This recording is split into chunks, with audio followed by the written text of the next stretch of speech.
What's the best thing about St. Louis? What should I do? Nothing. Shit, nothing. Watch your damn back for somebody run your ass over, put a bullet in the head. I'm serious. I am too.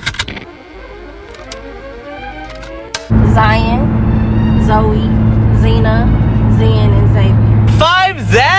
Yes, You know what I'm saying? And then we used to have this thing they called it the candy truck. Yeah. You know what I'm saying? You could go by there, you could take a dime. A dime. A quarter would get you half the fucking truck. Okay? Unfortunately, if teaching was something that others would care about, and meaning the financial reasons, a lot of the teachers that are great in what they do wouldn't leave the profession. This is majority white over here. That's why you're going to see the birds. Because if it wasn't, the birds wouldn't be over there. Pack their shit and they'd be gone. If you're not from St. Louis, you have no business on the north side.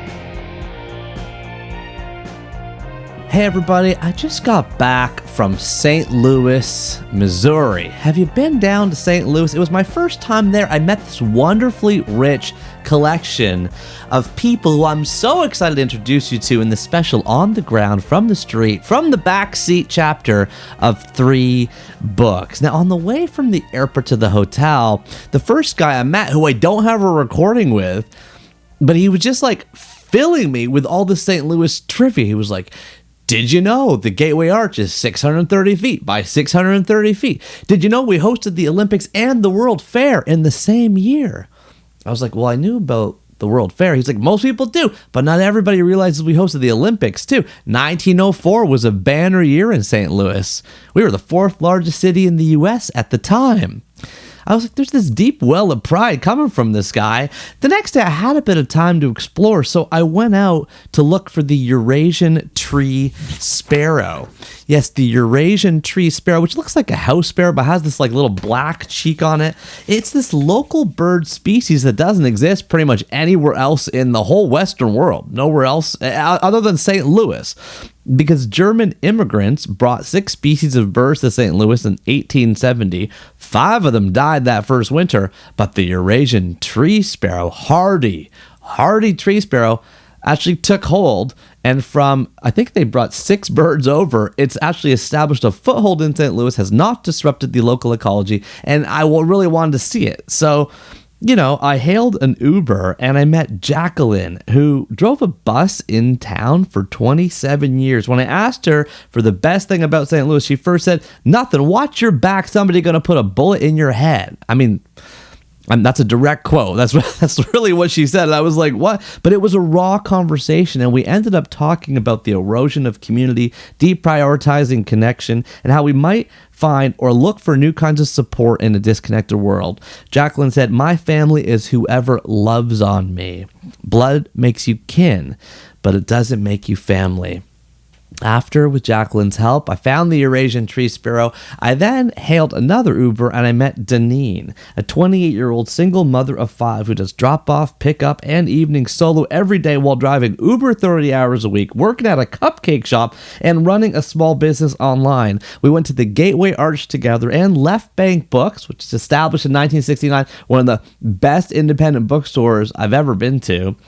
And we talked about enduring. That's going to be the theme of her formative book, as you'll hear. How after her mom found bruises all over her body, she left her abusive relationship and found the strength to start over, found the strength to endure. The next morning, I gave the talk that actually sent me down there, and then I got a final ride to the airport from Albano, from Albania, who left his job as a public school teacher in Florida to make more than double now as a driver. Unfortunately, Albano said, if teaching was something others would care about, then teachers wouldn't be leaving the profession. I hope you feel a special kinetic pulse in this chapter, listening to the stories from people whose stories aren't often told. Get ready to laugh, to cry, to connect hearts as we tether ourselves to the human connection that exists around us every single day. So are you ready? Let's head down to the backseat of a number of cars in St. Louis and hang out with Jacqueline, Deneane, and Albano as they share the love and connection that we are always searching for here on 3 Books. Let's flip the page into chapter 136 now. I was born here. St. Louis? Yeah. What was St. Louis like the year you were born? It was more of a community. Uh-huh. You know what I'm saying? People knew each other. Yeah, you knew each other. You kind of looked out for each other. Yeah. You know what I'm saying? What neighborhood? What neighborhood? I was born on the west side. Yeah. West side. Was that mostly black neighborhood? White Yeah. neighborhood? Yeah. Mostly. Like 90% black? 100% black. Yeah. 100% black. 100% black. And your parents, how'd they end up in St. Louis? And you know what? I've never asked that question. I lost my mom when I was young. I'm sorry. So, yeah. And I lost my dad when I was young, too. So my grandmother kind of raised me. And I really don't know Just ahead, how turn left on Dale they Avenue. end here. Like, I asked my auntie them that question, but it's like, I don't know. We just end up here, so. Yeah. Turn left I on don't Dale know. Avenue. I wish they had to end up some damn way else, because I don't like saying it. Why not? Because it's too much here. There's too much going on. I mean, and it's stuff going on everywhere you go.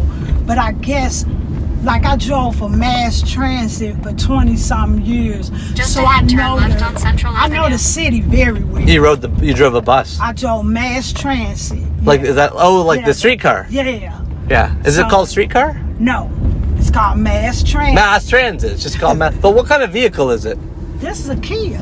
No, the mass transit vehicle. Turn left on A Central big Avenue. bus. Oh, it was a bus. That was a bus. A huge bus. You drove a bus for 27 years? 20. Wow. Yep.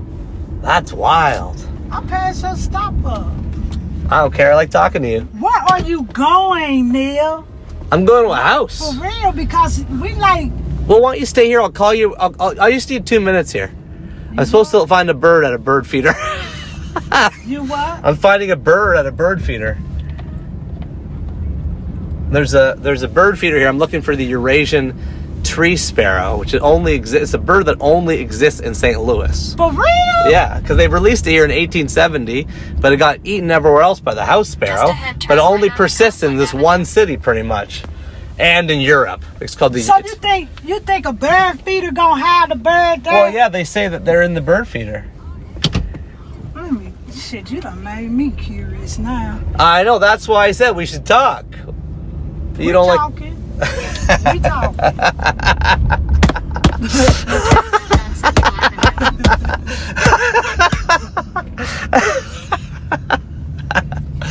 I love hanging out with you. You in a Just nice ahead, turn neighborhood left on West around Park here. Avenue. So it's safe here. Yeah, you good on. Because you told me half the neighborhoods I gotta be careful in. So there's a lot of shootings on the streets, is what you're Oh saying. yeah. It's Like a every lot. day? Yeah, Turn left on West Yeah. Park Avenue. Really? yeah. There's shootings on the street every day? Every day, it's a killing. You can watch the news, and somebody has either died on the north side or the south side. One of these sides, they done killed somebody on. I'm telling you. I wouldn't lie to you, Neil. And how many of them are just people walking by, like innocent Oh, people? that ain't too often. Yeah. But we have had people to come in town, like this volleyball. This was some years ago. In fact, I was still driving a bus, and she came in town for a volleyball tournament, and the guy robbed her and shot her, killed her on broad daylight. Don't Broad complete daylight. the trip. Just drive me around the block a couple times so we can keep talking. Then And Neil, I ain't got time to talk to you. why? Where's this? I got somewhere to go. Where's this bird feeder at? I can't. It's supposed to be at the address I said. So you can't find the we address? Right here. We here. This is it. Okay. That's it right there.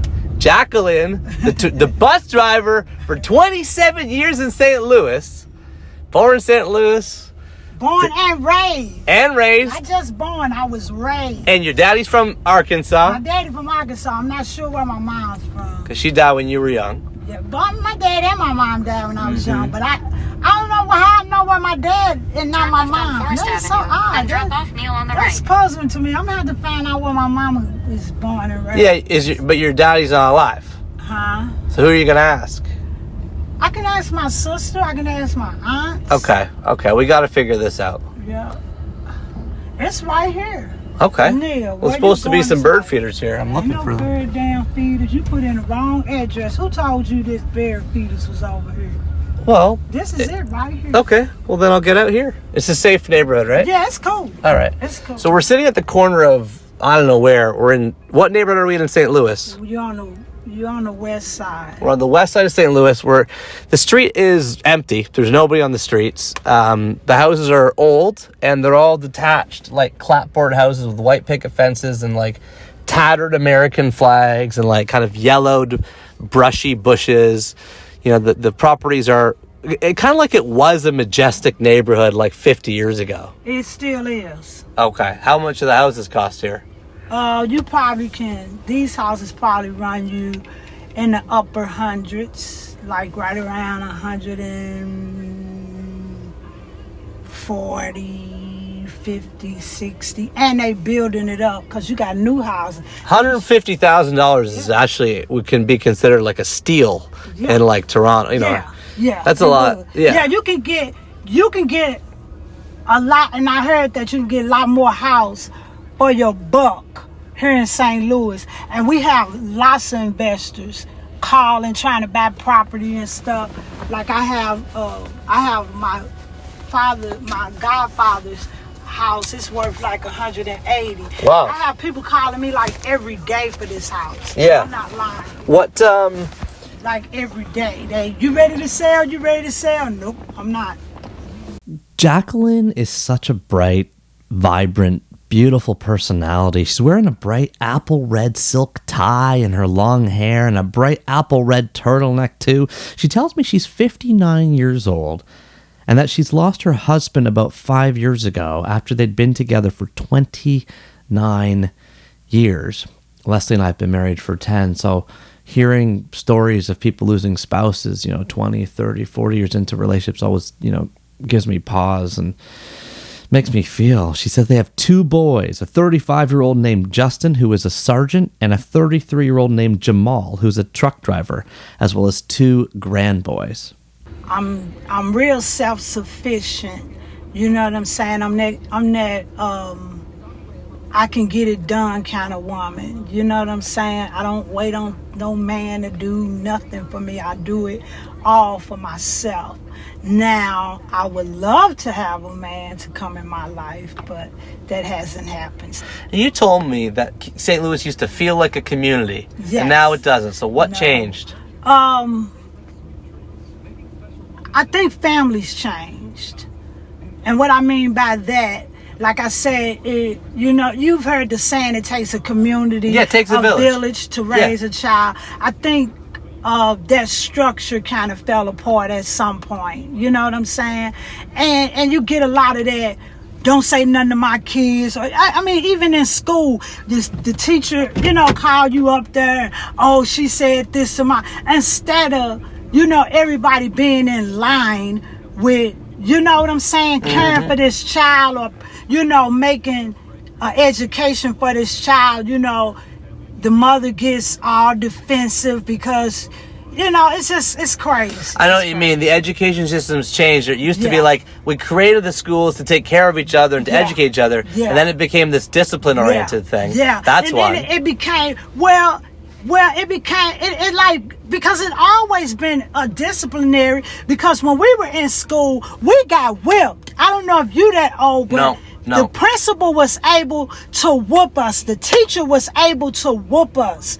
They took that out of school, like I said. And then if the teacher even called a parent up there, it's like she got her hand on her hip, rolling her head. I know you ain't touched my son. You know what I'm saying? Instead of finding out the core, the root of the problem, because somewhere your kid is a little badass, okay? But we don't want to do that anymore, and that's becoming a huge So you problem. think the fragility, the everyone's too politically correct, and everyone's so defensive, and people are soft, people are Yeah. fragile, Yeah. people are fragile. So that's caused the lack of community. Community. Being lost. There's a lot of books being written about this. The Anxious Generation by Jonathan Haidt, our guest in chapter 103, and the book I just featured in my book club last month. It talks about the decline of trust in society through the 80s with the advent of the 24/7 news cycle, which I don't know how many of us really appreciate what happened, but when we started putting news on TV at all hours of the day, we had these increased media reports of kids getting abducted or abused. The reports including the sort of creation and use of the phrase stranger danger. Why? Well, of course, in order to attract the attention of our fear-based amygdalas, advertising revenue had to be maximized. And how do you attract more advertisers? You make people look at the screens more. How do you make them look at the screens more? You put things on the screens that they're naturally afraid of, that they can't stop looking to, because the parts of our brain that are evolved to look for survival at all costs can't stop staring at it. But this is despite the fact that things had actually never been safer throughout our history. Books like Enlightenment Now by Harvard psychologist Steven Pinker show that the world is safer today than ever before. Or, this is just me saying these things, I think, so I could just be off on this. Oxford evolutionary psychologist Robin Dunbar, our guest in chapter 132, in January of this year, he does have a model called Dunbar's 7 Pillars of Friendship. So these different ways that humans use as signals for how we know if we can be friends. Things like language, shared upbringing, education, hobbies, humor, musical taste, and a shared worldview, right? So these elements of a tribe might be, do they look like me, talk like me, think like me? So maybe mixing, the benefits we all intellectually know come from diversity, actually temporarily reduces trust, because we have to examine whether or not we trust people that don't look like us, think like us, have the same worldview as us, as Robin Dunbar would say. Or maybe it just takes time to learn new ways of connecting. And that's okay. That's good. It's good. Exactly. That's okay. But it's to me, everybody has to open up and be willing to receive. Like, I need to be able to receive your culture. You're able to receive my culture and the next person's culture. And who knows what could even become of any of that. Right. You know what I'm saying? Yes. I can learn from you. You can learn from me. Exactly. I can learn from you. You can learn from me. That's the whole point of 3 books, ultimately. We start talking about what life was like in St. Louis and what it's like today. Jacqueline told me she loved it, but now she doesn't. Why? What's the disconnect today? That's the huge disconnect I think we have now. People just don't care. You know what I'm saying? Back in the 70s, you had people that cared about not just their people, but other people. Yeah. You know what I'm saying? When people watch their kids, they watching the neighbor up the street kids. Like, if they see them, oh, baby, don't do that. Oh, no, you can't take her. That's Shirley's daughter. You know what I'm saying? Now people, they'll tell you when they see stuff, snitches get stitches. Don't nobody won't say nothing. You know what I'm saying? People don't care if it doesn't resonate to them. If it's not their family, if it's not their loved one, they don't care. They do not care, and that's the biggest breakdown in our communities. Wow, it is. That's the biggest breakdown, because that's just like if I'm coming down the street and I know this is Mr. Smith's house, but I see this strange guy coming out of his house with a TV in his hand.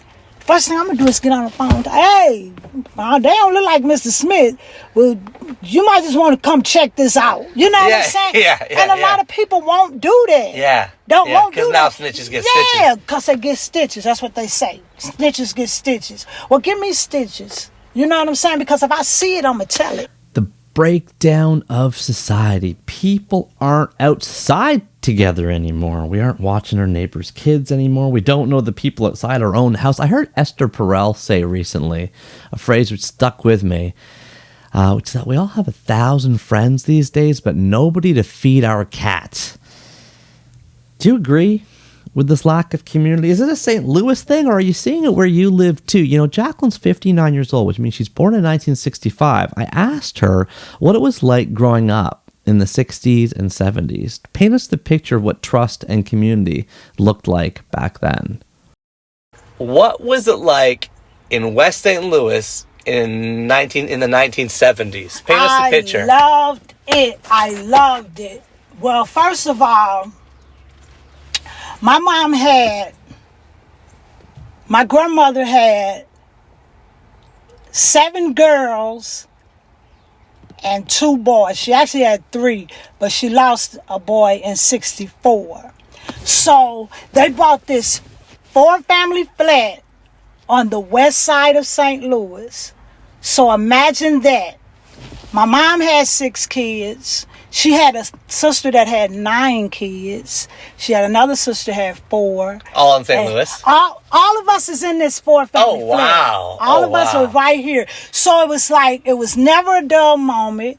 You were never alone. Never. This is the first time in my life that I've ever been by myself. Because I grew up with sisters and brothers. Then I grew up with a huge family. So it was family. It was like a party every day. Like, so what was it like? You walk home at 3:30 p.m., you walk into your house. First of all, I'm not by myself, remember. Nothing but kids. It's like a river. You know, have you ever been on a river and as far as you can see it's water? That's how it was with these kids. It's like 15, 20 kids. It's like kids everywhere. And you running and playing and you know what I'm saying? And then we used to have this thing they called it the candy truck. Yeah. You know what I'm saying? You can go by there, you can take a dime. Yeah. A dime. Yeah. A quarter would get you half the fucking truck. Okay? You can probably own that truck for a quarter. I'm telling you, I'm serious. You probably own man. that truck You for a could quarter. probably own that truck for a quarter. But it was like, then you came home, you know, a lot of times, my mom and dad were still at work, but I had older sisters and brothers because I'm the baby. So I had older sisters and brothers. They made sure I did what I needed to do. That was, you know, change my clothes. We always had at least 2 pair of shoes. That was probably the most we would have. You had play shoes, you had church shoes. So you had to come out of your school shoes anyway, like more like 3 pair. But you had to come out of your school shoes and take your play shoes, your outside shoes. You had to put them on. And back then, we didn't have a lot of homework. You know, the most we did was like we had chores around the house. You know what I'm saying? But once you got through with your chores, you went back outside where them thousands of kids were. And you played and played. I mean, I know every childhood game, red light, green light, hopscotch, tag, hide and go seek, jacks, just all kind of games. We just played. We were just outside enjoying you know what I'm saying? There wasn't no video games and all that. We were outside mingling with each other and you just knew the whole entire neighborhood. You did. You knew. I mean, a woman could come out of her house and she knew who I was. You belongs in their house right there. You know what I'm saying? You 5 houses down. Your grandmother is Miss Borders. You know what I'm saying? You just knew. We knew it. Everyone knew everybody. Everybody knew everybody. They were outside because they're outside. But Yeah. the time outside is a big ingredient for community. Yeah. Yeah, right? Because when we get Amusing Ourselves to Death, a book by Neil Postman in the 1980s, posits this theory, I think, that like TVs are going to make us, listen to the title of the book, Amusing Ourselves to Death. Yeah. So the time outside is a huge problem. Yeah. And so was there ever any time to read? Nope. The only time you really read is mostly in the summer because they had, you know, back then, the government had summer programs for the kids. I don't know if you know anything about that. Nope. But it had different programs for the kids where if you had like a neighborhood park and they had people that they called them, I can't even remember what they called, they like leaders. They like, you know, but they were like over us, you know. We did craft, we did reading. They took us on field trips. This was the whole summer. You know what I'm saying? They took us to the library, you know, all kind of different stuff. You know, it was just, we did, you could almost say you did. Well, I guess the only difference is in the summer and during the school year is we didn't do it in the daytime. You know what I'm saying? Because we were in school, but once summer came, you just did it all day long. It was just so much to do. There is kids everywhere. You're outside a lot. Being outside is a big ingredient to community. You said you had community in St. Louis. Now you hate it. You don't like it here anymore. You told me when I got into the Uber, be careful of certain neighbors. Somebody might put a bullet in your head. And you weren't joking. No, I wasn't. Because every night there's shootings. And you got to be careful. People don't know each other anymore. We've lost community. So one reason is because people aren't outside as much. And two, don't get me wrong, because in the black community, and that's what I was going to tell you. You say, how do you know you in the wrong neighborhood? You have about 10 folks standing on one porch, just drinking, talking loud. You know you're in the wrong neighborhood. You know what I'm saying? That's not where you're supposed to be. Cause see, I don't know about other states, but we kind of differentiate the different sides of St. Louis. Like we'll say the north side, the south side, the west side, the east side. So you have to make sure what side you're on too. You know what I'm saying? Like, I know what you're saying, but of course I'm only here one day. I have no idea to figure that out. Well, you have to get in an Uber.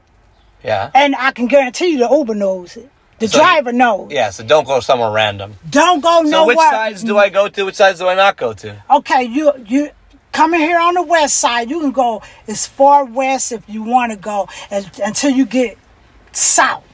Now, you don't want to be on the south side either, because everything back west, north, where I'm from, they moved them to the south because they building up on the west. What do you mean they moved them? You know, it's like, low-income housing. So when people apply for low-income housing, that's where they send them. Yeah. They send them south. Yeah, you know what I'm saying? Because this area over here, like I say, where we're sitting right now is majority white. It's considered a city, but this is majority white over here. That's why you're going to see the birds. Because if it wasn't, the birds wouldn't be over here. They'd pack their shit and they'd be gone. So, that's the only reason why the birds over here.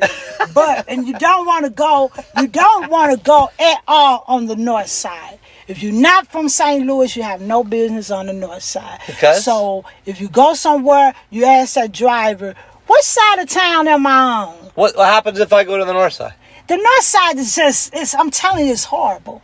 It's horrible. What do you mean? It's first of all, you gonna see rundown houses, run down, like seriously run down. You know what I'm saying? You gonna see, like I say, you probably see a few kids on the street. I'm talking little kids, but you gonna see grown-ups where, like I say, they either smoking weed, they drinking, cussing right among these little kids. You know what I'm saying? You're gonna see that. That's how you're gonna know you're on the wrong side, because you're gonna see grown folks disrespecting babies. You know what I'm saying? Grown folks disrespecting babies. Grown people that should know better. You know what I'm saying? Yeah. But don't care. Don't care. Grown folks disrespecting babies. Jacqueline's painting us a portrait of trust and connection in society. What it looks like when we have it. What it looks like when we don't. I just finished reading a book called Dark Age Ahead by Jane Jacobs, and she's famous for coining the phrase, eyes on the street. I asked Jacqueline what she thinks of that phrase. She said, we used to have eyes on the street. Eyes on the street.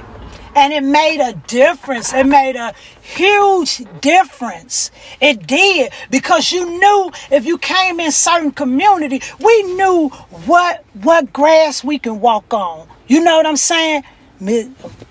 Miss Love, she looking out the window. You can't walk on her grass. You know what I'm saying? You knew certain things you couldn't do in neighborhoods because you knew who would be watching, who gonna tell it. You just knew it. We've lost family. We're living farther away from each other now. Have we lost togetherness? Are we farther apart from our tribes? But then Jacqueline surprised me again. But you know what I've learned within these last few years, and I know the Holy Spirit gave me this revelation, and it's like, and don't get me wrong, I don't frown on family, but my philosophy now is my family is whoever loves on me. Ooh. Blood does not make you family. You know what I'm saying? It doesn't. No. Blood makes you kin. Doesn't make you family. Ooh. You know what I'm saying? Whoever loves on me makes me. I love you. And that's family to me. Yeah. You know what I'm saying? As soon as I met you, I fell in love with you. That's family. Yeah. Now, I have blood cousins out there that I don't even like. But you might have a neighbor that loves you and you love her. Exactly. And the neighbor feels like your family. Exactly. I was 18 when I lost my mom. I was 14 when I lost my dad. But my mom made a bigger impact on me than my dad, you know, because that's mom. You know what I'm saying? So it was a lot of things in life that, you know, I either had to come by it. You know what I'm saying? What did your mom teach you?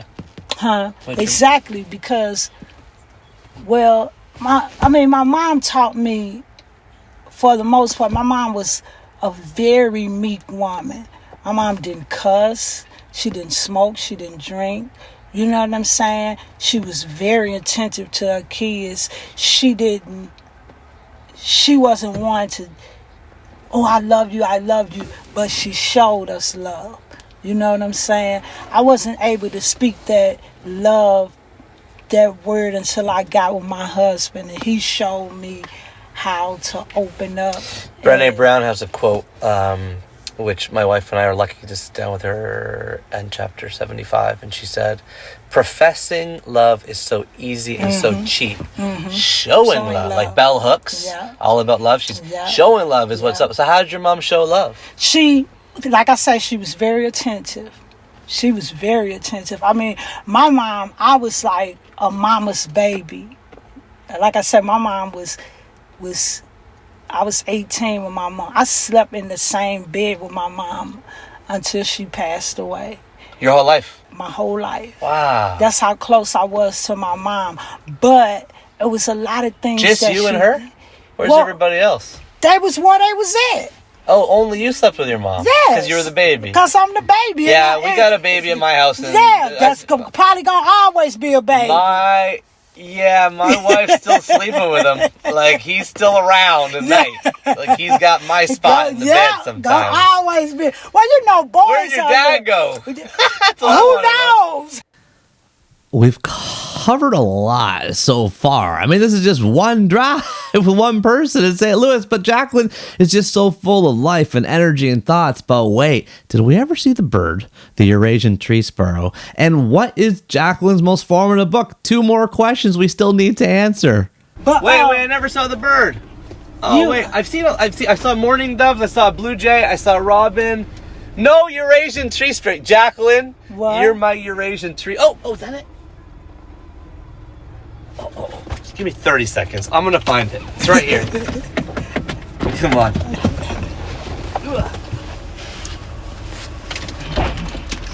Oh my God. So the birds are talking to me now, you say? Yeah, they're talking about you. You're right. They say, look at this nut.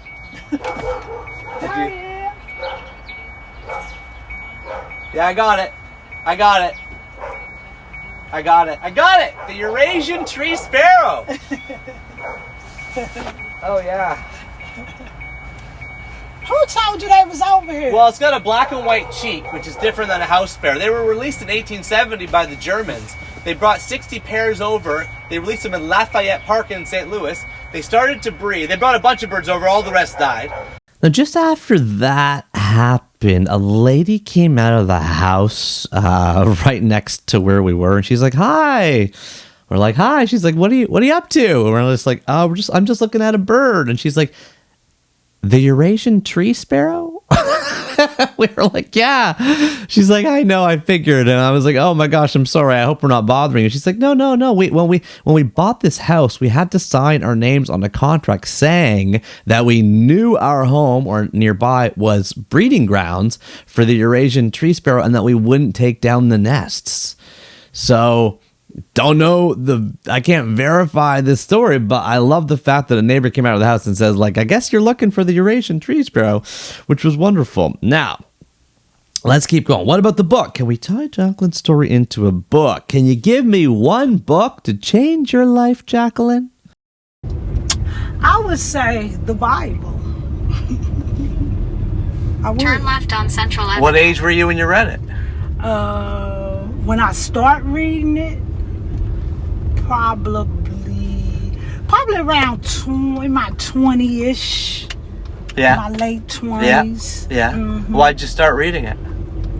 What made you start? Because I felt hopeless and helpless. And, Turn left on West Park Avenue. Somebody told me, hey, get God in your life. How did that help? Because it gave me hope.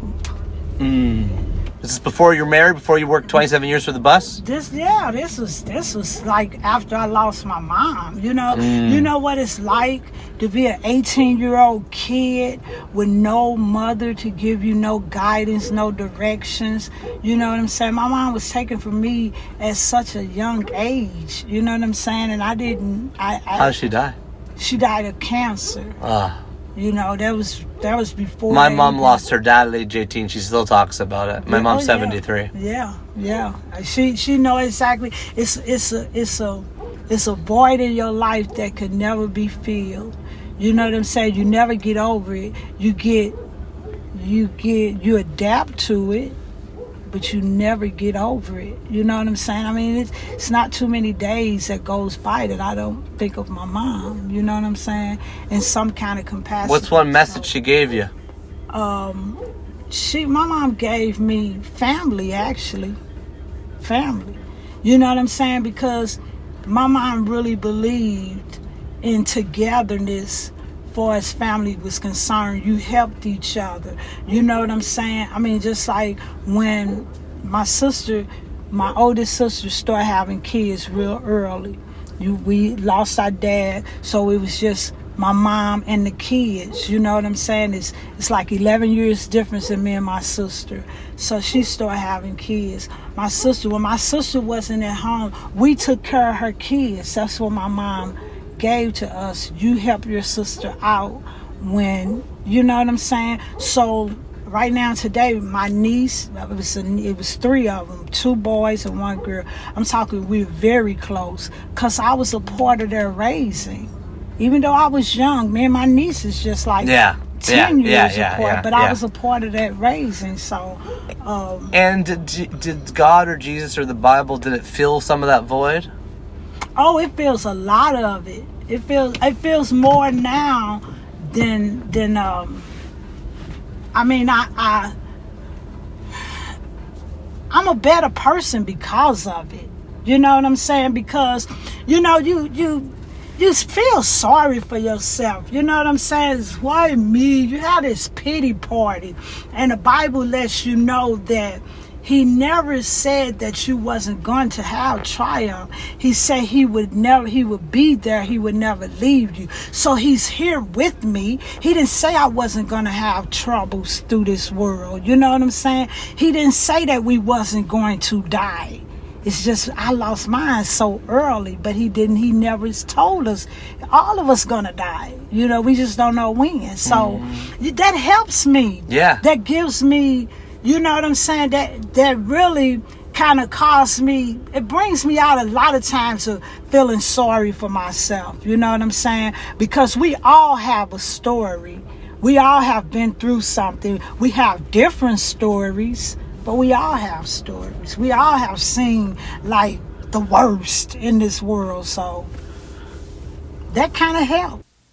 Now, so inspired by that chat with Jacqueline, I wanted to keep moving, go to the bookstore, go to the art. So I open up the Uber app again, and this time I meet Deneane. So your name is Deneane. Mm-hmm. Deneane. And you were telling me you got depression for 9 months. Yeah.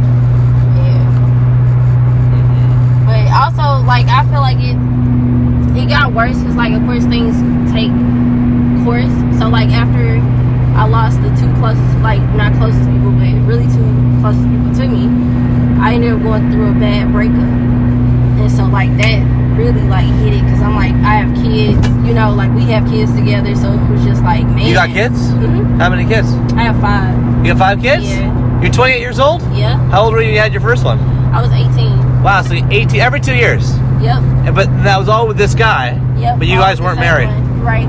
And now you guys broke up. Yep. What happened? A 12-year relationship. He was a cheater and then abusive. So, and I finally decided to just get away. 2 strikes, you're out. Yeah, I finally decided. Pretty big strikes, though. Yeah, real big ones. Cheater and abusive. And abusive. What kind of mean abusive?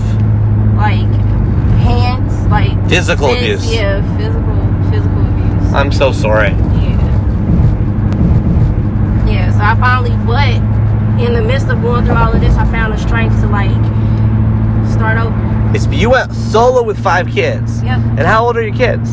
My oldest is 10, and then I have a 8-year-old, 7-year-old, 5-year-old, and a 3-year-old. And what are all their names? Zion, Zoe, Zena, Zen, and Xavier. 5 Zeds? Yes, I'm from Canada, so it's Zed up there. Yeah. You have 5 Z's. Yep. I can see the arch. Yep. I see the arch, 640 feet tall and 640 feet wide. Built as the gateway to the West. But they built it apparently 100 years after they meant to build it. Did you hear that?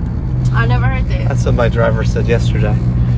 Actually, the idea for the Gateway Arch in St. Louis was first presented, quote, as a suitable and permanent public memorial to the men who made possible the western territorial expansion of the United States, particularly President Jefferson, his aides Livingston and Monroe, and the great explorers Lewis and Clark, and a whole bunch of other people. Now, this happened in 1933, and construction finished in 1965, so it was 58 years ago, and mathematically it works out to 22 years late, not 100 years late, like I said. So how do you take care of 5 kids by yourself? That would give a lot of people depression to start with. It's very challenging because, like, of course you have to be on time and like organized, and it's like it's a lot. Like, you have to attend to each personality. But financially, I don't feel any different with being without them, because I was still financially responsible for everything. Do you drive Uber how many hours a week? I do about 33 hours. Is that a full-time job? Full-time, and then I work a part-time. What's your part-time? I'm basically a cashier at Jilly's, a cupcake spot. At what? Jilly's? Pig spot? Cupcake spot. Yeah. Oh, cool. So then how do you take care of your kids? I mean, you're working how many? 33 hours here, then how many hours there? So there I only work like, I'll say 5 to 11 hours. It just depends. Like, usually But you have to have someone helping you with your kids then. Drop off, pick up, or something. No, I'm doing it. So you drop off. But the daycare helps me where I take them. So like, if I drop them off at 7:30 in the morning, they'll take them to school for me. Oh, okay. And then I pick them up at 5:30. Wow, so you got them 5:30 straight till bedtime. And the bedtime is probably late now with the 10-year-old. Yeah. So you don't got any time for yourself. Basically. And then we suddenly see the arch. We see the St. Louis Gateway Arch. We jump out. We take some pictures. I'll paste them on the blog post at 3books.co. If you're watching this on YouTube, I'll put some pictures right here so you can see. We see it. Oh, we're at the arch. Yep. But I want to get the picture with your, yeah. 1, 2, 3, cheese. And the arch is in the picture. 1, 2, 3. Oh, yeah, look at me. Cheese. Oh, yeah, now one of us in the arch. This is awesome. Then we get back in the car. What was the last book you read? See, I've been listening to audiobooks, so. Do you like reading? Yeah, I used to read back in high school, 12 years ago. What was your favorite book?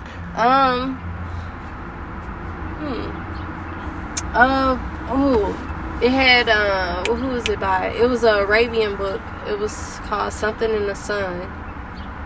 It talked about the war that was going on. I forgot the name of it. But we had to do a report on it, and I really, really liked it. I wish they would have made a movie about it. Arabian book. It was, Arabian book, sun in title. 1,000 Splendid Suns? Yeah, there we go. Yeah, is that it? Yeah. By oh yeah, of course, by Khalid Hosseini, the guy who did the Kite Runner. Yeah. Oh, that woman had the terrible life. Yeah, she's she married did. to all these terrible guys. That book, that was hard, man. That made me depressed. Yeah, so you had to read it too in school? No, I didn't have to. I just read it. Oh. I read it, yeah. Okay. Yeah, that was I don't know, but that was a good book. Did it Because, change? like, I think she ended up having a good outcome. At the very end. Yeah, like, she ended up... 300 punishing pages, then it was like 15 good pages. Yeah, she ended up having a good... What'd you like about that book?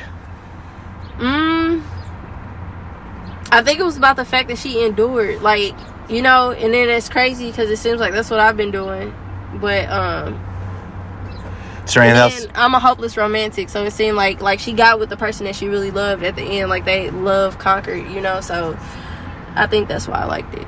Yeah. So what do you mean you're enduring? Because you're working the 2 jobs, you got the 5 kids, you're a solo like, mom. Everything I had went through, like I went through a lot, you know, so it was just like, you know, with the abuse, with the cheating, with the just trying to figure it out, being a young mother, and like my parents, like when I found out I was pregnant, my parents was like, they were mad because like I had everything set up to go to college, so they said you're on your own, you know, so I literally been on my own since 18, so it was just like, just going through all the things that I went through, I endured, you know, and like I know my time is coming to, you know, have my good time, so yeah. What's your good time look like? Healthy. And when I say that, like raising healthy children, like we're in counseling now for them seeing the fighting and stuff like that, and just being happy, like having a routine, having peace, just having a schedule, having you know, just conversations with my kids, watching them grow, watching them develop, and just like pushing them through whatever they want to do. Like my son wants to be an artist, you know, and my daughter wants to do ballet and stuff like that, so it's like I just want to see them go, you know, like just blossom, you know, and then I have a business, so I want to see my business take off. You got a business on top of all this? Mm-hmm. What's your business? So I sell designer perfume and cologne. Plug it. Yes, it's called Fleur, and I sell Fleur? Yes. Designer perfume. Yes. Wow. Yes. Tell me more. How'd you start it? What were you doing? So my parents used to sell designer perfume and cologne in Jamestown Mall when I was younger. And so I loved it. Like, I love smelling the scents and matching it up with people, the pheromones and stuff like that. And then once I got older, I realized actually during the pandemic, I had a niche for, like, putting baskets together and, like, the color scheme, how pretty they are, how pretty they were and everything like that. And I was like, man, and I took off during COVID because nobody wanted to go to the store and go shopping for Mother's Day, Father's Day, Christmas. So it took off, and I just fell in love with it. What do you mean took off? Like, like every holiday I started averaging almost like 50 baskets a holiday. So it was, and I was a one person, you know, like doing it. So I'll be in my room just like going, like just coming. How much could you sell a basket for? The highest I've sold one for is about $240. Wow. The lowest is about $15. Wow. And what's the website? How do I find it? So I have an Instagram. It's Deneane. You can never delete Instagram. So give us your Instagram handle. So it's Deneane Fleur, Deneane. But on here I spell it Fluer. Okay. And at Deneane Fleur. Spell it again one more time. D as in David, ENEANEFLUER. Wow. So people can go on there and they can buy your designer perfumes. Mm-hmm. Yep. Wow. And how many do you want to do? How many do you want to sell a year? So 50 per holiday. Now, what if you want to? How many do you want to sell? I want to sell, for real, I want to go bigger, but I have to get people that I trust to, like, help me out. Because I really want to, you know how, like, with churches and businesses, like, when they have the little baskets or, like, little gifts, like, just thank you gifts and stuff like that, I want to do those. So I really want to go corporate with it. Like, okay, here, you're at, like, the conference you just left. You remind me so much of Susie Batiz. Susie Batiz is the founder of Poo Pourri, and she had this vision for being, like, a hustler, she calls herself. She drives a black Porsche now, and she's worth about $1 billion. For real? And she's, and I interviewed her, so you got to listen to that. Chapter 123 of my podcast. How do I find your podcast? You use Spotify? No. Do you use Apple Podcasts? I have Apple Music. Do you have Apple Podcasts? So type in podcast into your search of your iPhone. A purple button should come up that says just the word podcast. So click that open. This is what you spend your time on more than TikTok and Facebook. Now go search and type in 3, the number 3, space books, BOOKS. Press enter and see that one of me. Yep, there we go. Yeah, it's me. Yeah, that's me, Neil. I'm Neil. So just click the top one. Yeah, it's weird. Now just okay, click 5 stars. No, I'm just kidding. No, that's cool. I'm just kidding. So then go then That's it. So then, like, go down to 123. Scroll down to 123. So, yep, there we go. Susie Batiste. Yeah. Now, follow that or subscribe and listen to that. I interviewed her.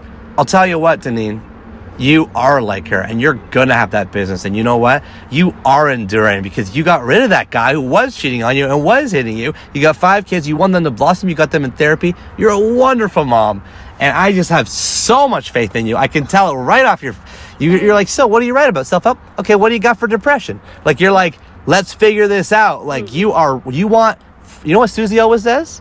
She said, my whole life, all I wanted was freedom. Yep. Your parents disowned you at 18. They left you on your own. That's bad move. That's when you need your parents most of all. Yeah, but I really don't knock, because, like, they're still there, but, like, they made me strong. Like, okay, you decided to have this child, so, like, you have to be responsible for this child. Oh, it was actually a survival training. Yeah, it was like, so you're happy you did it. Yeah. But then what'd you do, find an apartment by yourself?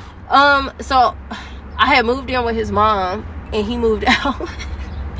And it was just crazy. Like, that's when I first found out he was cheating, but I was like, I don't know, I was just so How old young. was he? You were 18, he was how old? He was 20. Okay. Yeah, so how'd you guys meet? High school. Yeah, so it was just like, I started seeing who he was, but I also felt like I was just this is my brother. I also felt like I was by myself, so it was just like, okay. So then I ended up getting my own apartment. And was he living with you or no? No, when I first moved in, I was by myself, and then he ended up coming there and saying he wanted his family and to make it work and stuff like that. And yeah. How long did that last? That lasted, I was at that apartment for like almost 3 years, and I ended up having 2 more kids. But he left, so I got diagnosed with a kidney disease while I was pregnant, and he left me hanging, like, once I couldn't work anymore. Yeah, so. Where were you working then? So then I was working at T-Mobile. So you work in all these places while you have the kids. You only get 6 weeks off or something. Yeah. In Canada, you get a year off when you have a kid. A year. Every time my wife's had a kid, she gets a year off. A full year. Yeah. That's all. Everyone in the country gets it. Wow. The whole country. Yeah, that's amazing. Yeah, because here we only get 6 weeks. But, like, when I got sick, my brother who's calling me now, he lives in Vegas. John. Yep, he lives in Vegas. And so he told me, like, he came in to see me, and he was like, you know what? We're packing up. You're coming with me. So I moved to Vegas with my brother. And, like, he helped me. I gave birth there. It was beautiful. Like, that's your 4th kid. Yeah, yep. That was my 4th one. And I gave birth there. And it was just, like, it was a healing experience. Healing? Yeah, and I wish I would have stayed, but I didn't. I ended up coming back because, like, I felt like I needed my mom, my dad, because, like, I got really, really sick, and they were saying that I only had 2 years to live. Yeah, so. You were 26? 24? No, I was 24. Yep. Wow. Yep, because I got diagnosed with FSGS. But that's not true. You have 2 years to live. Right, it's not true. I'm still years. here. Yeah, I'm still here. And I ended up having another baby because they told me, like, never to have another kid again and stuff. Even though I didn't plan on having another baby, but I did. And all with the same guy? Yep, all with the same guy. Like, I ended up getting back with him. He told me he had changed, and I believed him. About the cheating part or about the hitting part? Both. So the hitting was happening the whole time? So the whole time you were with him from the beginning?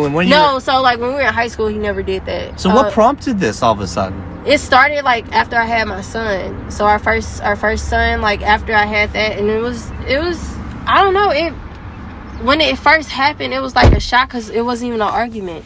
Like, he had came over, and I was happy that he was there and stuff like that, and I was just like, when I say, I was like, okay, like, I'm thinking he's about to come spend time, but his phone kept ringing, and he was like, I gotta go, and I was like, but you just got here, like, I thought we were about to watch a movie, eat, hang out, all this type of stuff, because here it is, I'm young, I'm stuck with a baby, like, and it's like, he's still living life, and I'm just like, okay, so where's our us time, and, I remember he got super, super mad, because he was like, where did you put my shoes? And I was like, no, I'm not giving you your shoes, you gotta stay here with me. And I'm thinking it's innocent, and, like, he just snapped, like, and I remember just being in shock, but I didn't want to tell my mom, because I was just like, I was in shock, like, but where did it come from? Why is he hitting? Like, I would never hit my wife. I think it came from, because, like, he told me his father used to beat up his mom, but he resented his father. He said he never wanted to be like him, so I never thought he'll do it, but it came out. Yeah. And then it never went back in. It never stopped. It just kept getting worse. Really? He couldn't control it? I think he could control it because, like, he wouldn't do it in front of people. Oh. Yeah, like, he wouldn't do it in front of people. Did people know what was happening? Yeah. Who'd you tell? Well, my mom ended up finding out because she seen the bruises. And then it started getting to the point to where I couldn't hide it because, like, I had black eyes. And, like, he had messed my jaw up. And, yeah, like, people started finding out about it.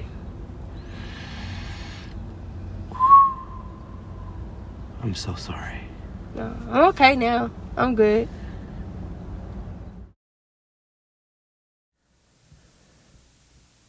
My mom found out because of the bruises. Everybody's got a story. Deneane's book is 1,000 Splendid Suns by Khalid Hosseini because it has the theme of enduring, a theme she resonates with in her own life after leaving an abusive relationship, solo parenting 5 kids at age 28, doing all the drop-off and pickups while holding down 2 jobs for Uber and the cupcake place, and running her own business at Deneane Fleur on Instagram. That's DENEANEFLUER on Instagram, which we'll link to in the show notes as well.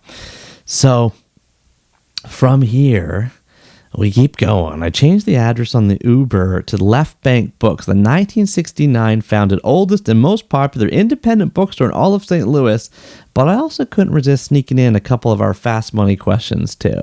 1,000 Splendid Suns taught you to endure. Yeah. You got a favorite bookstore? For some reason, I like Target. Like, that's where I go to get my kids' books. But I like Target. Target's They have good. a nice collect. And, like, okay, so Audible. There's a book that I've been looking at, and it's called The Sacred Woman, or Sacred. Okay. And, like, I heard about it through the Breakfast Club, because, like, I listened to them in the morning. Yeah. And they brought on the author, and I looked her up, and, like, they had the book at Target, but I found it on Audible because I have the app already. So, like, I've been trying to listen to that. Sometimes I play it while I'm driving, but I haven't really got off into it. What good books do you ever get from Target? Kid books. Like what? Like, what is it? Hair Joy. Okay, Hair Joy. I like it. Yeah, Dr. Seuss books. Yeah. Now we're on the highway. We're going by a billboard that says 485 million, 650 million. Another billboard that says Stand Out Webster University. Lots of ads for lawyers. Lots of ads for lawyers everywhere. Mm-hmm. Art and Bloom, St. Louis Art Museum. There's a Ferris wheel out here. There's a St. Louis Blues Arena. There's a big sign that says advertise here. A big sign that says own tomorrow. What the hell is that? SIUE. Looks like a school. Buy one, get one for $1 from McDonald's. That's what we should have for dinner. Ew, no. You know? How do you organize the books on your bookshelf? So right now I just have a basket, and like I just put them in there, and like it's filled in with coloring books and stuff like that. Nice. Coloring books. Mm-hmm. What books do you read with your kids? The ones that I just named, and then like they usually get, my grandma had just got them this book from Rochester, Minnesota, but it has music in it. I can't think of the name right now, but that's something that we're on. But the ones I just named. So we're gonna go to Left Bank Books right now. Mm-hmm. The most famous bookstore, independent bookstore, I think, in St. Louis. There's a bunch of the good ones here, though, but I looked online, and this one's got like 900 reviews. You know, it's open till 6. Everyone says you got to go to Left Bank Books, so I'm on my way to Left Bank Books. And we're going to go in and let's buy some books. Deneane. So grateful to have met her, crossed paths with her in St. Louis. And by the way, the last book Deneane snuck in there on our list at the end was Sacred Woman, A Guide to Healing the Feminine Body, Mind, and Spirit by Queen Afua, A-F-U-A. Deneane took me to the Arch and Left Bank Books, and then we went in and went book shopping together. Okay, there was a big black puffy cat in there named Orleans that was hiding in a basket, and there was a sign on the front door saying, "Careful, you don't let the cat out." You know, there was this big wall of book club books right at the front, so you can tell a lot of local book clubs, they keep their most popular, most recent pick at the front door, which doubles as a great way for other people to come and see what book clubs are reading. And the store itself has their own book clubs. You go to the basement, there's a used section, but unlike most places, it's in the POS system. So when you ask, do I have this book? They say, yes, we've got one new and we've got one used in the basement. Anyway, the place was just wonderful. Real activist streak. You know, there's lots of pins, lots of buttons, lots of posters. Like, it's a real strong... I felt the vibe of the store very strong. We go shopping together. I want you to know we got a nice stack of books for Deneane and her kids on behalf of our 3 Books community. And then I also picked up a couple books for myself. A signed copy of Slow Birding, The Art and Science of Enjoying the Birds in Your Own Backyard by Joan Strassman, Strassman, who's a St. Louis professor. And I read that book and I put it in my book club. If you don't get my book club, just go to neil.blog and you can sign up every month. Last Saturday morning of the month, I send out a giant email with all the books I've read and my reviews of them all. So I read that book, loved it, fun. It goes through like blue jays and cardinals and starlings and, you know, birds that we see more often, but we don't know a lot about necessarily. And I also got The 27th City by Jonathan Franzen, which has just been republished with a new cover that features the St. Louis Gateway Arch on the cover. So I was like, I got to get that. Plus, I've read Jonathan Franzen's 4 most recent novels and a bunch of his nonfiction, but I have not read this 1988 debut novel. And why is this all important? Because Jonathan Franzen is our next guest on 3 Books. Oh yeah, baby. Get ready for that. That's coming up on the next full moon. Now, is that it? Are we done driving around St. Louis? No, I gave my speech the next morning and I had one more drive to the airport left. One more drive left. And this time there was a limo waiting for me outside the hotel to drive me to the airport. And I'd like to introduce you to our very last St. Louis driver. That would be Albano from Albania. Let's get into the back of his car now. So yeah, just pretty much where it all depends on where you live. Inner city, mostly it's hardworking civilians trying to keep up with high-end demand and low-paying jobs, so they expect more from the person they vote in. And I would say for most of the people, and I've lived in St. Louis City for over 20 years, and it's heavy Democrat because they want better for themselves and better for the city. Areas around it have a lot of money, so they want somebody that's going to help them maybe not pay as much taxes, make more money, which we all want to make more money. And sometimes we get... Once you have more money, though, you get more right wing. Correct, that's right. The richer the people, the more right wing is what you're saying. But right. Even though you can get more money and still be humble and still live by... That's why people love Warren Buffett, because Warren Buffett's like a crazy billionaire, but he's like super blue, and he's doing the big donations, and you know you don't see that from others. You don't see that from others. That's why people like the Patagonia guy, because the Patagonia guy taught us that you could be super rich and then just give it all. Correct. You know, but the thing is, when billionaires are in charge of the donations, that's not good either, because then you get like $1 billion for a tiny little art school, $1 billion for a tiny little, but then like meanwhile the hospital downtown Chicago is like falling apart. Correct. Priorities, right? Priorities. We give money to the things that are not supposed to be needed. But. So in Canada, you know, if you came to Canada 40 years ago, guess what? Our airplanes were in the run by the government. Even our trains are run by the government. Everything's run by the government. We don't have private, our hospitals are run by the government. Our schools are run by the government, right? Now we're starting to get private schools. Now we're starting to get private hospitals. Now we're starting to get, because everybody wants to live like the Americans.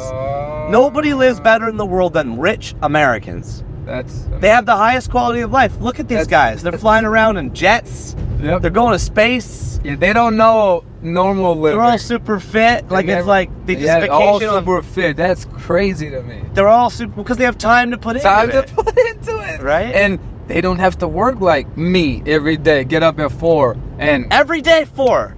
Most times, yes. So how many hours a week are you working doing this job? Well, it all depends. There's days where it's really busy, and there's days where it's like I'm an independent contractor. How old are you? I'm about to be 33. And you're from Albania? Albania, yes. Born and raised? Yeah, moved here when I was 10. So 22 years going on. How does somebody go from Albania to St. Louis? Well, we went through the visa lottery that they do for countries like Albania, and we had family in St. Louis. And we decided to move here because it was cheaper and not as cold as Cleveland, which was our second option. So for somebody who's never been to St. Louis before, like me yesterday, and who maybe is never going to come, how would you describe this city to people? What's this city all about? Honestly, St. Louis is very multicultural. It has a little bit of everybody's culture. I think the immigrants that have come to St. Louis have made the city better. All the jobs that are thriving now is because those that didn't want to work for $5 an hour washing dishes, it was the foreigners who came in and actually took those jobs with no English. If there was one Albanian, let's say, for example, you brought in another Albanian that didn't speak the language, worked hard, and a lot of them have started from nothing. A lot of them have their own construction companies.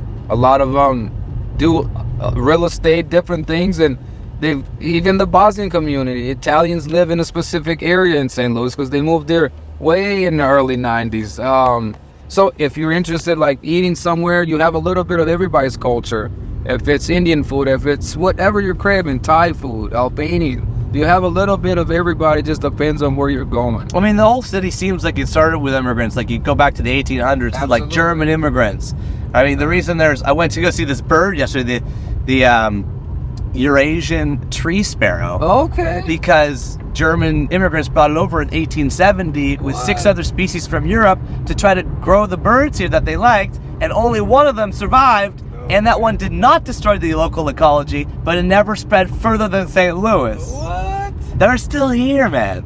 You can go see them. I'll give you the address. You spent 24 hours in St. Louis, and I didn't even know that. I spent 23 years. The first guy I met when I landed yesterday was, you guys did the art, 630 feet across, 630 feet down. Started in 1904. World's Fair was here. And did you know these Summer Olympics were here? Most people did not know the Summer Olympics were here. Like, he was like so interested in making me love St. Louis. I do too. I tell people a lot about St. Louis. It's a great city. I know it gets some wrong feel because of crime or whatever, but otherwise, what do people say about the crime, and why is that not an issue? It's an issue in certain pockets of St. Louis. It's not something that it's everywhere.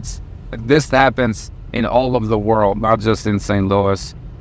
Certain areas are more run down than others. Maybe not as much money is put into those neighborhoods because maybe it's just the way others treat it. Maybe not as much money from taxes going into those neighborhoods. We gotta give them love, not give them pain. Absolutely. Yeah. And everybody needs it. Like when you said your wife is a teacher. Yeah. I taught for 8 years prior to doing this. I taught math. I was living in Orlando prior to coming back to St. Louis during the pandemic. And I taught here too for 3 more years. And I taught inner city students, and they come from rough neighborhoods, but that doesn't mean they're not smart, because people judge people by their color, by their look, by things like that. Every kid is able to learn and to be able to succeed. They can't help it. They're born in a situation like that. Do you want to turn the engine off for a sec? Yeah. My name is Albano. Originally from Albania. Have lived in St. Louis for over 20 years. I've went to school in Iowa, got my degree in accounting, moved to Orlando, taught for 5 years there. Taught 3 more years here in St. Louis. I'm recently doing luxury car service. I know it's different than a professional job, but it's something I enjoy. I get to meet. Why'd you leave great teaching people. to do limo driving? Unfortunately, if teaching was something that others would care about, and meaning the financial reasons, a lot of the teachers that are great and what they do wouldn't leave the profession. So how much money were you making as a teacher in Florida? How much money are you making now as a limo driver? I started in 2014 making $42,000 in Florida. After 8 years of experience, I was making $60,000 here in St. Louis. Doing car service, I make about double. So just shows you that not necessarily nowadays you have to get your degree. It was more needed maybe 10 to 15 years ago. If the high-end jobs require you to go to school to get your doctorate, I'm all for it. I'm a teacher, so I recommend everybody to go to school. But you can still make a very good living nowadays by doing something different, something that you enjoy doing. But we're prioritizing the wrong things in society. Correct. We're saying drive around rich people is worth double in society what it is to teach our young kids how to be good people. That's why we end up, messing ourselves up. If you hollow education, you lose everything. Absolutely, and I wish that every school in America gets not only the resources that they need, especially those in inner city schools that don't have the resources that they need, but I just wish that in general everybody puts effort towards teaching, and teachers in specifically. We always talk about the kids and their mental health and their state of being in the classroom, but we never prioritize the teachers. Wow, thank you. So this was a rougher, a messier, maybe a more human conversation than we usually do on the ground in the cars in a city I'd never been to before as it was happening live. Obviously, as you could tell, I mean, I asked everybody for permission before sharing their stories, before recording their stories, and then, you know, tried to stitch them together with my comments jumping in because they feel kind of, unglued a little bit without, to help bring us all right there, hearing and listening and seeing stories that we don't always see. Thank you so much for exploring some of these stories with me. I'm very happy to add some more books to our top 1,000 from a source I could never have predicted when I started the show. And so we've got to add right now, and we're getting close to number 600 people. We're going to add, well, first of all, we got to add an asterisk. Right, so we're going to add an asterisk to number 674, which is the Holy Bible. That's what Jacqueline gave us. That was picked in chapter 110 by Kevin Kelly originally. So we now have an asterisk on the Bible. Not the way that typically sounds, but we've got one there. We're going to add number 603, 1,000 Splendid Suns by Khalid Hosseini, which I'm thrilled to add. I mean, we didn't have any Khalid Hosseini books on the list. No Kite Runner yet. In case anyone wants to pick that, or call us at 1-833-READ-A-LOT and tell us if the Kite Runner or a Khalid Hosseini book is maybe one of your most formative. And then I'm just going to add, because, you know, we had one there and the Bible was a duplicate. So I'm going to throw Sacred Woman by Queen Afua. We did not give it a sense of space on this show, but Deneane mentioned it and talks about it, and I wanted to get a little bit more of her heart out there. So number 602 is Sacred Woman by Queen Afua. Thank you, all of you, so much for coming down to St. Louis with me and listening along. All right, are you still here? Did you make it past the 3-second pause? If so, I want to welcome you back to the end of the podcast club. Yes, this is one of 3 secret clubs, not 3 secret clubs, 3 clubs that we have for $3. $3 is the name of the show, so we gotta have 3 clubs. First club is the end of the podcast club. I talk directly to you, you talk directly to me, play your voice notes, your letters, your phone calls. We got some letters from Vishwas Agarwal coming, which is gonna be fun. And of course, we've got the Cover to Cover Club. Just drop me a line anytime. Let me know if you're in the Cover to Cover Club. That's anybody who tries to listen to every single one of the 333 chapters. Remember, I was in my 30s when I started this show. I'll be at 60. I think I'll be 60, when I'm done. So who wants to hang out for 22 years? Who's up for the 2.2 decade long hang? Those are Cover to Cover members. And then finally, we have a secret club. This is an entirely analog club. It's completely crazy. It costs me a bunch of money. I love doing it. It's super fun. But how do you get in? Well, you gotta call our phone number for a clue. That's 1-833-READ-A-LOT. That is a real phone number. If that doesn't work, just drop the T at the end. Read a low, because that's a superfluous T I put in there to make the sentence make sense. Leave us a message is always great, but also get the code word and you'll know what to do, because I'll tell you what to do in the voicemail. Then you can join our analog-only secret club. I can't say more about it now. All right.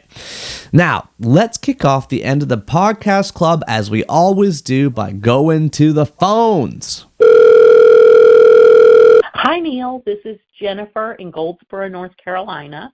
I was calling with a dream guest suggestion, which is actor Paul Giamatti.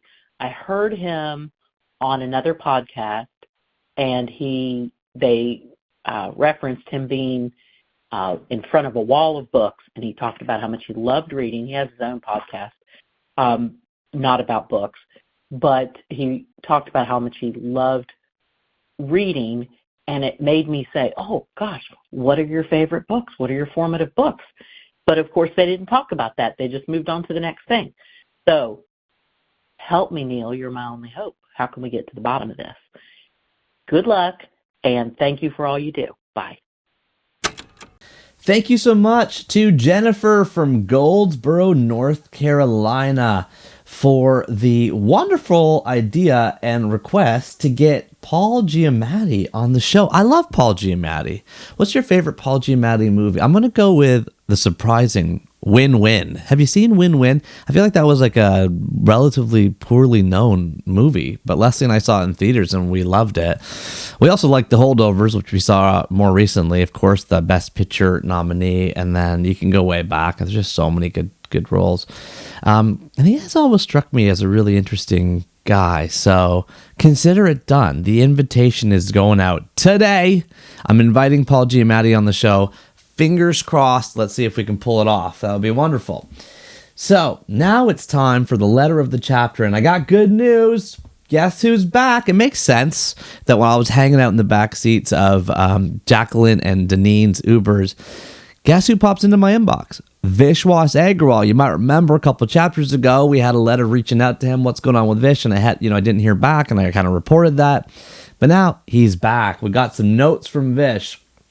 Hey, Neil, sorry for keeping the pace for a while. It was so great knowing people still recall my work. It's all your magical efforts, Vish, which makes and keep very common things on the top of people's minds. Thanks again. Thanks very much again. In fact, leave it at thanks. Thanks can be a word enough for someone like you. All I can say is God bless you evermore in all your divine efforts to touch people's lives. Love you, Neil. You will remain a best human as he does to us too, as you can feel that love. Now, he says, so I miss giving you an update. As you were aware, I've not driven Uber anymore. The last few rides I did were during the pandemic. Since then, I've been trying my luck with self-employment in Canada with 2 different gigs simultaneously.